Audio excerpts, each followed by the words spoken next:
നമസ്കാരം, പുതിയൊരു വീഡിയോയിലേക്ക് സ്വാഗതം. പുസ്തക റിവ്യൂ നടക്കുന്നുണ്ട്, പുസ്തകം വായിക്കുന്നുണ്ട്. എന്നിരുന്നാൽ തന്നെയും അതിനോടൊപ്പം തന്നെ മറ്റൊരു സീരീസ് കൂടെ തുടങ്ങുന്നിരുന്നു. അപ്പോൾ ഈ സീരീസിനെ ഞാൻ ഇട്ടിരിക്കുന്ന കൊച്ചു വർത്തമാനം എന്നാണ് എൻ്റെ പേര്. കൊച്ചു വർത്തമാനം എന്ന് പറയുമ്പോൾ ചിന്തകളും കാര്യങ്ങളൊക്കെ മനസ്സിൽ തോന്നുന്നതൊക്കെ നിങ്ങളുമായിട്ട് പങ്കുവയ്ക്കാനായിട്ട് ഉള്ളൊരു പുതിയൊരു പ്ലേലിസ്റ്റ് ക്രിയേറ്റ് ചെയ്യാമെന്ന് ഞാൻ കരുതുന്നു. പുസ്തക റിവ്യൂവിൻ്റെ മറ്റൊരു പ്ലേലിസ്റ്റ് ഇവിടെ തന്നെ ഉണ്ട് എൻ്റെ ഈ യൂട്യൂബ് ചാനലിൽ. അപ്പോൾ ഇന്ന് ഈ കൊച്ചു വർത്തമാനത്തിൻ്റെ ആദ്യത്തെ എപ്പിസോഡിലാണ് ഞാൻ നിങ്ങളോട് 3 ചോദ്യങ്ങൾ ചോദിക്കാമെന്ന് കരുതുന്നു. ചോദ്യങ്ങളെന്ന് പറയുമ്പോൾ ഞാൻ ചുറ്റിനുള്ള കാര്യങ്ങൾ ഒബ്സർവ് ചെയ്യാൻ ഇഷ്ടപ്പെടുന്നൊരു വ്യക്തിയാണ്. മറ്റുള്ളവരുടെ ഒബ്സർവേഷനുകൾ കേൾക്കാൻ ഒരുപാട് താല്പര്യമുള്ള വ്യക്തിയാണ്. അപ്പം എന്തെങ്കിലും കാണുകയോ കേൾക്കുകയോ ചെയ്യുമ്പോൾ അതിനെക്കുറിച്ച് ചിന്തിക്കാനും തോട്ട് എക്സ്പെരിമെൻറ്റുകൾ നടത്താനൊക്കെ ആഗ്രഹിക്കുന്നവരാണ്. അപ്പം ഈ 3 ചോദ്യങ്ങളും എൻ്റെ പല പല പല സാഹചര്യങ്ങളിൽ മനസ്സിൽ തോന്നി വന്ന ചോദ്യങ്ങളാണ്. ഓരോ ജിജ്ഞാസ പലവിധ കാരണങ്ങളായിട്ട് കുഞ്ഞുനാൾ തൊട്ടേ ഒരുപാട് ചോദ്യങ്ങൾ ഇഷ്ടപ്പെടുന്ന ഒരാളാണ് ഞാൻ. ഇപ്പോഴും അങ്ങനെ തന്നെയാണ്. അപ്പോൾ ആ ചോദ്യങ്ങളുടെ ഫലമായി ആ ചോദ്യങ്ങൾ ഒരിക്കലും നിലയ്ക്കാത്ത മനസ്സിൽ നിന്നുള്ള ചോദ്യങ്ങളുടെ ഒരു ഫലമായിട്ട് ഉയർന്നു വന്ന 3 ചോദ്യങ്ങളാണ്. അപ്പോൾ ഈ 3 ചോദ്യങ്ങൾ ഞാൻ ആദ്യം ചോദിക്കാം. കുറച്ച് മാത്തമാറ്റിക്സും കുറച്ച് ചുറ്റിനുമുള്ള കാര്യങ്ങളും ഒബ്സർവേഷൻസും ഒക്കെ ആയിരിക്കും. അപ്പം വലിയ കൊണ്ടുപിടിച്ച മാത്തമാറ്റിക്സ് ഒന്നും ആയിരിക്കില്ല. അതിൻ്റെയൊക്കെ എൻ്റെയും അതിൻ്റെയൊക്കെ സമയം കഴിയുന്നത് പോലും ഉണ്ട്. അപ്പോൾ അതിനുള്ള ആവതൊന്നുമില്ല. അതുകൊണ്ട് കുഞ്ഞൻ ചോദ്യങ്ങളാണ്, ആലോചിക്കാൻ പറ്റുന്ന ചോദ്യങ്ങളാണ്. അപ്പോൾ ഈ 3 ചോദ്യങ്ങൾ കഴിഞ്ഞിട്ട് ഞാൻ 1, 2, 3 എന്ന് 3 ചോദ്യങ്ങൾ ചോദിക്കാം. അത് കഴിഞ്ഞ് 1, 2, 3 എന്നിങ്ങനെ തന്നെ 3 ചോദ്യങ്ങളുടെ ഉത്തരങ്ങൾ ഞാൻ ഈ വീഡിയോ തന്നെ പറയാം. അപ്പോൾ ശ്രദ്ധിക്കേണ്ട കാര്യം, നിങ്ങൾക്ക് ഇത് സോൾവ് ചെയ്യാൻ ആഗ്രഹിക്കുകയാണെങ്കിൽ 1ാമത്തെയോ 2ാമത്തെയോ 3ാമത്തെയോ ചോദ്യം കേട്ട് കഴിഞ്ഞിട്ട് നിങ്ങൾ പോസ് ചെയ്യുക, അതിനെപ്പറ്റി ആലോചിക്കുക. പറ്റുവാണെങ്കിൽ കമൻറ്റ് സെക്ഷനിൽ ഇടുക. ഞാൻ കാണുമ്പോൾ ഉടൻ തന്നെ മറുപടി തരാം അതിൻ്റെ ഇതാണെങ്കിൽ. അല്ലെന്നുണ്ടെങ്കിൽ മുഴുവൻ വീഡിയോ കാണുക. ഞാൻ കമൻറ്റ് സെക്ഷനിലോട്ട് സോൾവ് ചെയ്യാനായിട്ട് മാറ്റി വയ്ക്കാനോ ഉത്തരങ്ങൾക്കായിട്ട് മറ്റൊരു വീഡിയോ ഇടാനോ ഒന്നും ഞാൻ ആഗ്രഹിക്കുന്നില്ല. ചോദ്യവും ഉത്തരവും എല്ലാം ഈ വീഡിയോ തന്നെ ഉണ്ടാവും. ആദ്യത്തെ ചോദ്യത്തിലോട്ട് വരാം. ഒരു കാര്യം കൂടെ, എൻ്റെ കൂടെ ഇവിടെ UK ജീവിക്കുന്ന പലരും ഈ ചോദ്യങ്ങൾ കേട്ടിട്ടൊക്കെ ഉണ്ടാകും. എൻ്റെ മനസ്സിൽ വരുന്ന ചോദ്യങ്ങളും കാര്യങ്ങളൊക്കെ ഞാൻ അവരിലാണ് പരീക്ഷിക്കുന്നത്. എൻ്റെ ഭാര്യ ഉൾപ്പെടെ, എൻ്റെ പിള്ളേർ, എൻ്റെ സുഹൃത്തുക്കൾ, ഇവരിലൊക്കെയാണ് ഞാൻ ചോദിക്കുന്നത്. ചോദ്യങ്ങൾ കൊള്ളാവോ, ആൾക്കാർക്ക് ഇഷ്ടപ്പെടുന്നുണ്ടോ എന്ന് ഞാൻ ടെസ്റ്റ് ചെയ്യാറുണ്ട്. അവർ ഇഷ്ടപ്പെടുവാണെങ്കിൽ ഒരു സന്തോഷം, അത്രേ ഉള്ളൂ. ഇപ്പോൾ പെട്ടെന്ന് ഓർമ്മയിൽ വന്ന 3 ചോദ്യങ്ങളാണ്. അപ്പം ആദ്യത്തെ ചോദ്യത്തിലോട്ട് വരാം. ആദ്യത്തെ ചോദ്യം,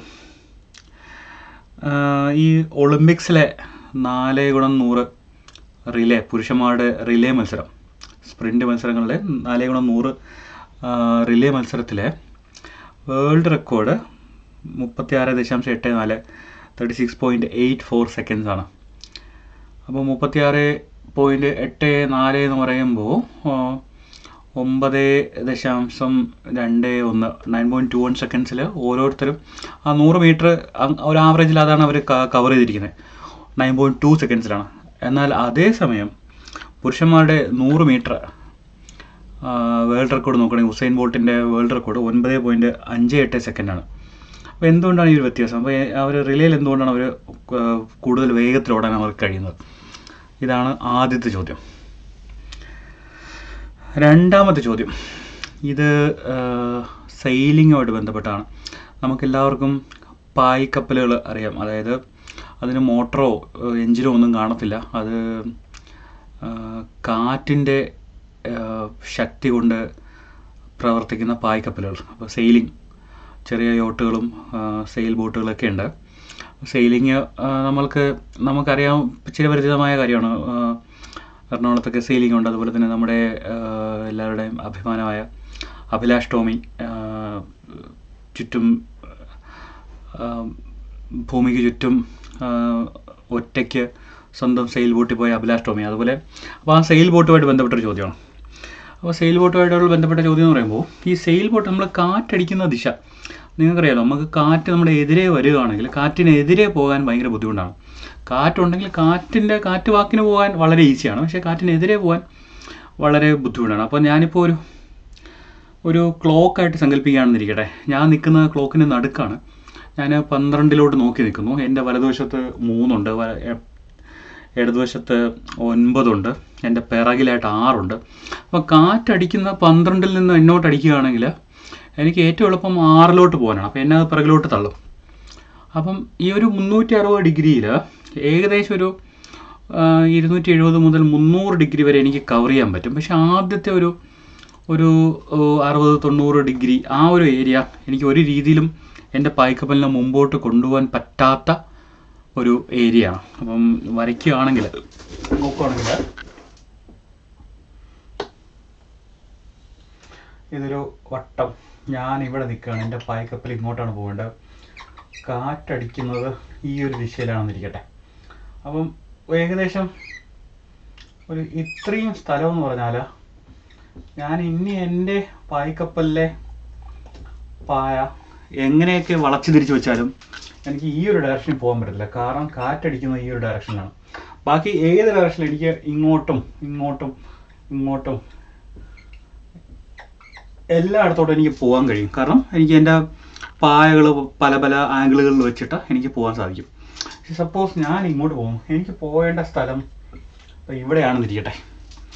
നമ്മൾക്ക് എങ്ങനെയായിരിക്കും അങ്ങോട്ട് പോകാൻ കഴിയുക? അല്ലെങ്കിൽ ഈ സെയിലേഴ്സ് എന്താണ് ചെയ്യുക? അവരെപ്പോഴും കാറ്റിന് എതിരെ പോകുന്നവരല്ല, കാറ്റടിക്കുന്ന ദിക്കിൽ മാത്രം പോകുന്നവരല്ല. അവർക്ക് ഇഷ്ടമുള്ള ദിക്കിൽ അവരെങ്ങോട്ടും പോകുന്നവരാണ്. അപ്പം അവരെന്ത് ടെക്നിക്കാണ് ഉപയോഗിക്കുന്നത് ഈ കാറ്റിനെതിരെ പോകാനായിട്ട്?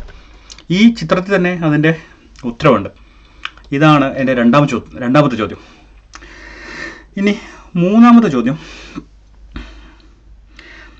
നമ്മളെല്ലാവരും സ്കൂളിൽ സയൻസ് എക്സ്പെരിമെൻ്റൊക്കെ പോകുമ്പോൾ ഈ ന്യൂട്ടൺ ഡിസ്ക് എന്നൊരു പരിപാടി കണ്ടിട്ടുണ്ടാകും. ഒരു കറങ്ങുന്ന ഡിസ്ക്, അതിൽ മഴവില്ല 7 നിറങ്ങൾ പെയിൻറ്റ് ചെയ്തിട്ടുണ്ടാകും. അത് വളരെ വേഗത്തിൽ കറക്കുമ്പോൾ നമുക്കത് വെള്ള നിറമായിട്ട് കാണാൻ പറ്റും. അപ്പം ഈ 7 നിറങ്ങളും ചേർന്നാൽ നമുക്ക് വെള്ള നിറമാണ് ഉണ്ടാകുക എന്ന് നമ്മൾ സ്കൂളിൽ പഠിച്ചിട്ടുണ്ട്, എല്ലാ കളറും കൂടി ചേരുമ്പോൾ. പക്ഷേ എന്നിട്ട് തന്നെ നമ്മൾ ആലോചിച്ച് നോക്കൂ, നമ്മൾ പിള്ളേരൊക്കെ വാട്ടർ കളറൊക്കെ കളിക്കുമ്പോൾ അവരെല്ലാ കളറും കൂടി എടുത്ത് ഡിഷിൽ കോരി ഒഴിച്ച് കലക്കിയൊക്കെ എടുക്കുമ്പോൾ അത് ഒരു ഗ്രേ പോലെ അല്ലെങ്കിൽ ഒരു കറുത്ത സാധനമായി മാറുകയാണ് ചെയ്യുന്നത്. ഒരു കട നിറത്തിലുള്ള ഗ്രേ ആണ് അത് അവസാനം ഉണ്ടായി വരിക. അതെന്തുകൊണ്ട് വെള്ള നിറം ആകുന്നില്ല? അതുപോലെ തന്നെ പ്ലേഡോ ഞാൻ കണ്ടിട്ടുണ്ട്. പ്ലേഡോ കുട്ടികളിങ്ങനെ മണ്ണ് വെച്ച് ഓരോ രൂപങ്ങളൊക്കെ ഉണ്ടാക്കുന്ന പോലത്തെ ഒരു മാവ് പോലത്തെ ഒരു സാധനമാണ്.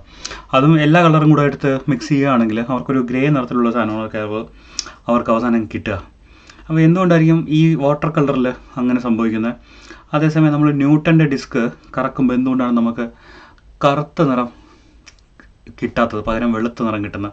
എന്നാൽ എന്തുകൊണ്ട് വാട്ടർ കളറിൽ നമുക്ക് എല്ലാ കളറും കൂടെ മിക്സ് ചെയ്ത്, അല്ലെങ്കിൽ പെയിൻറ്റിൽ എല്ലാ നിറവും കൂടെ മിക്സ് ചെയ്ത് നമുക്ക് വെള്ള കളർ ഉണ്ടാക്കിയെടുക്കാൻ പറ്റുന്നില്ല? അപ്പോൾ ഇതാണ് എൻ്റെ മൂന്നാമത്തെ ചോദ്യം. അപ്പോൾ നിങ്ങൾ ആലോചിക്കാൻ താല്പര്യമുള്ളവർ ഇവിടെ നിർത്തുക, അത് ആലോചിക്കുക. ബാക്കി വീഡിയോയിൽ ഞാൻ ആൻസറുകൾ പറയാം. ഒരുപാട് കൂട്ടുകാരോട് ചോദിച്ചിട്ടുണ്ട്, ഒരുപാട് പേര് ഇതിൻ്റെ ആൻസർ പറഞ്ഞിട്ടുണ്ട്. എല്ലാവർക്കും സന്തോഷം. അതുകൊണ്ട് ആലോചിച്ച് നോക്കുക. ഈ 3 ചോദ്യങ്ങളാണ് ഇന്ന് എനിക്ക് നിങ്ങളോട് ചോദിക്കാനുള്ളത്. ശരി, നമുക്ക് ഓരോന്നോരോന്നായിട്ട് നമുക്ക് ആൻസറുകളിലോട്ട് വരാം. ആദ്യത്തെ ചോദ്യത്തിൻ്റെ ഉത്തരം 4x100 മീറ്റർ അവർ 36.84 സെക്കൻഡിൽ ഓടി, അതായത് 9.2 സെക്കൻഡ് ആവറേജിൽ ഓടി. എന്നാൽ അതേസമയം ഒരു ഒറ്റയ്ക്ക് ഓടിയ ഇൻഡിവിജ്വൽ റേസിൽ 100 മീറ്റർ റിലേയിൽ 9.58 സെക്കൻഡ് എടുത്തു. അതിൻ്റെ ഉത്തരവെന്ന് പറയുന്നത്, റിലേ ഓടുമ്പോൾ ആദ്യത്തെ ആൾ മാത്രമാണ് 0-ൽ നിന്ന് തുടങ്ങുന്നത്, ഒരു സ്റ്റേഷനറി പൊസിഷനിൽ നിന്ന് തുടങ്ങുന്നത്. ബാക്കി 3 പേരും അവർ ആ ബാറ്റൺ കൈമാറുമ്പോൾ അവർ മോഷനിലാണ്. അപ്പോൾ അവിടെ ഒരുപാട് സമയം അവർ സേവ് ചെയ്യുന്നുണ്ട്.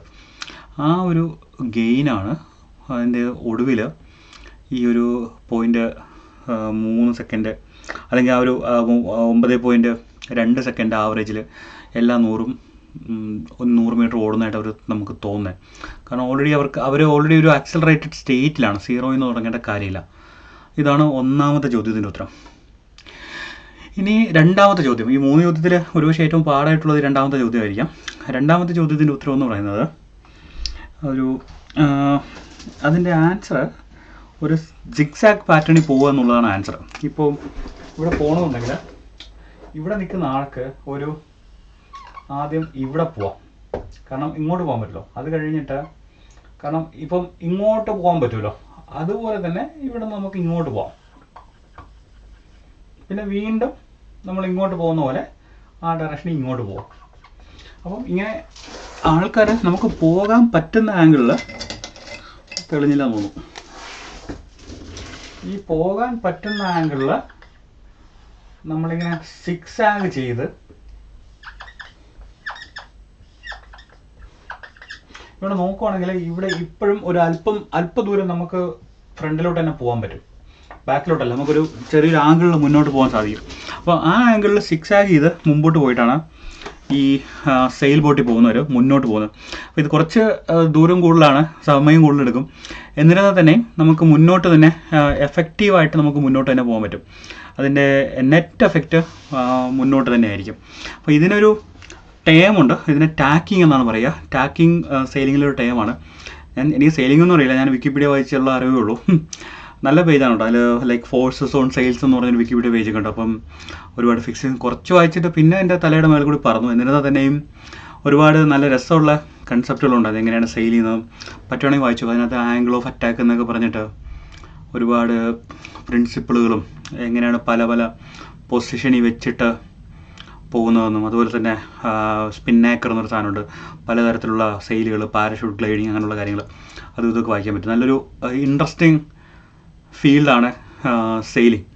കുറച്ചുകൂടെ ഒരു കോർ സ്ട്രെങ്തും നല്ലൊരു അത്ലറ്റിക് ആൾക്കാരായിട്ടുള്ള ആൾക്കാർക്ക്, ഫിസിക്സിൽ താല്പര്യമുള്ളവർക്കും രണ്ടും ഒത്തുചേർന്ന് വന്നവർക്ക് പറ്റിയ ഒരു പരിപാടിയാണ് സെയിലിംഗ് എന്ന് എനിക്ക് തോന്നുന്നു. എനിക്കറിയില്ല സെയിലേഴ്സ് അവർ ഫിസിക്സ് പഠിച്ചിട്ടാണ് പോകുന്നതെന്ന് എനിക്ക് തോന്നുന്നില്ല. ഒരുപക്ഷെ അവർക്ക് കുറേ പേർക്കൊക്കെ ഒരു ഇൻസ്റ്റിങ്ക്റ്റായിട്ട് കിട്ടുന്നതായിരിക്കാം. ഇനി മൂന്നാമത്തെ ചോദ്യത്തിൻ്റെ ഉത്തരം ന്യൂട്ടൺ ഡിസ്ക് ആഡിയം. അത് എന്തുകൊണ്ടാണ് വെള്ള നിറം കിട്ടുന്നത്? അപ്പം രണ്ട് തരത്തിലുള്ള കളർ അഡിഷനുണ്ട്. അത് അഡിറ്റീവ് മിക്സിങ്ങും ഉണ്ട്, സബ്ട്രാക്റ്റീവ് മിക്സിങ്ങും ഉണ്ട്. അപ്പം ന്യൂട്ടൻ്റെ കളർ ഡിസ്കിൽ നടക്കുന്ന അഡിറ്റീവാണ്. ഓരോ കളറുകൾ ആഡ് ചെയ്ത് വരികയാണ് ചെയ്യുന്നത്. ഒരു എക്സാമ്പിൾ പറയുകയാണെങ്കിൽ നമ്മുടെ പഴയ ടി വി ഒക്കെ നോക്കുകയാണെങ്കിൽ അത് തുടങ്ങുന്ന കറുപ്പിൽ നിന്നാണ്. കറുപ്പിൽ ഓരോരോ കളറുകൾ ആഡ് ചെയ്ത് റെഡ് ഗ്രീൻ ബ്ലൂ ആഡ് ചെയ്ത് അതിൻ്റെ മാക്സിമത്തിൽ എത്തുമ്പോൾ അത് വൈറ്റ് ആവുകയാണ് ചെയ്യുന്നത്. അവിടെ അഡിഷനാണ് നടക്കുന്നത്. എന്നാൽ അതേസമയം വാട്ടർ കളറിൽ സബ്ട്രാക്റ്റീവ് മിക്സിംഗ് ആണ് നടക്കുന്നത്. ഓരോ കളറുകളിൽ നിന്ന് എടുത്ത് മാറ്റുകയാണ് ചെയ്യുന്നത്. ഇപ്പോൾ ഒരു വെള്ള പേപ്പർ എടുക്കുകയാണെങ്കിലും വാട്ടർ കളർ പെയിൻറ്റിങ് തുടങ്ങുന്ന വെള്ള പേപ്പറിലല്ലേ, അവിടെ നമ്മൾ കളറുകൾ ആഡ് ചെയ്യുന്നു. മറ്റ് പല പല കളറുകൾ മിക്സ് ചെയ്യുമ്പോൾ അത് കളറുകൾ സബ്ട്രാക്ട് ചെയ്ത് എൻഡിൽ നമ്മൾ വെള്ളയിൽ നിന്നും ബ്ലാക്കിലോട്ടാണ് പോകുന്നത്. അതേസമയം ന്യൂട്ടൻ്റെ ഈ വെളിച്ചം, ലൈറ്റ്, ഇപ്പോൾ പല പല ലേസർ ബീമുകൾ, പല കളറിലുള്ള ലേസർ ബീമുകൾ അടിക്കുകയാണെങ്കിൽ നമുക്ക് വെള്ള നിറം അത് ആഡ് ആവുകയാണ് ചെയ്യുന്നത്. പക്ഷേ ഈ പിഗ്മെൻറ്റ് ബേസ് ചെയ്തിട്ടുള്ള പെയിൻറ്റുകളിലും കാര്യങ്ങളിലൊക്കെ സബ്ട്രാക്റ്റീവ് മിക്സിംഗ് ആണ് നടക്കുന്നത്. അപ്പോൾ അതാണ് അതിൻ്റെ വ്യത്യാസം. അപ്പോൾ ഇതാണ് മൂന്നാമത്തെ ചോദ്യത്തിൻ്റെ ഉത്തരം. ഈ 3 ചോദ്യങ്ങളും 3 ഉത്തരങ്ങളും നിങ്ങൾക്ക് ഇഷ്ടപ്പെട്ടെന്ന് വിചാരിക്കുന്നു. വീണ്ടും മറ്റൊരു വീഡിയോ ആയി കാണാം. Okay, thanks a lot.